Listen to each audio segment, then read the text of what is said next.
Auzu billahi minash shaitanir rajim. Bismillahir rahmanir rahim. Today, inshallah, by the grace of Allah Rabbul Izzat, we shall be doing the fifth ruku of Surah Al Anbiya. Auzu billahi minash shaitanir rajim. Even before that, we had blessed Ibrahim alayhi salam with the discretion he displayed, for we knew him well.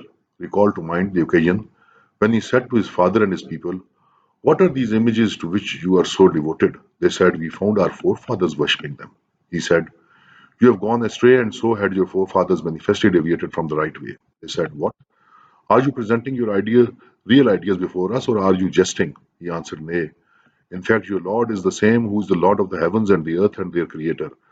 I bear witness to this. And by God, I will outwit, I will outwit your idols in your absence." Accordingly, he broke them into pieces, but he left the major one intact so that they might turn to it. On their return, when they saw the plight of their idols, they said, "Who has done this to our gods? Indeed, he must be a spiteful person." Some replied, "We heard a young man called Ibrahim talking about them." At this, they said, "Then seize him and bring him here before the people so that they may witness how severely he is dealt with." When Ibrahim came there, he asked, "O Ibrahim, have you done this to our gods?" They asked, "Have you done this to our gods?" He answered, "Nay, all this has been done by their chief. You may ask them if they can speak." This turned them to search their own conscience, and they said to themselves, "Surely you yourselves are in the wrong." But soon after this, their minds became perverse, and they said, "You know that they cannot speak." At this, Ibrahim said, "Do you even then discard Allah and worship these things which are unable to do any good or harm you? Fie upon you,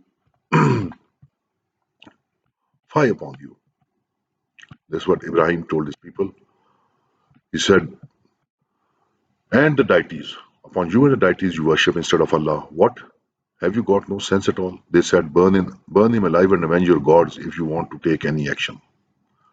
At this, we commanded, "O fire, be cool and become safe for Ibrahim." They intended to do some harm to Ibrahim, alayhis salam, but we frustrated them in their evil design.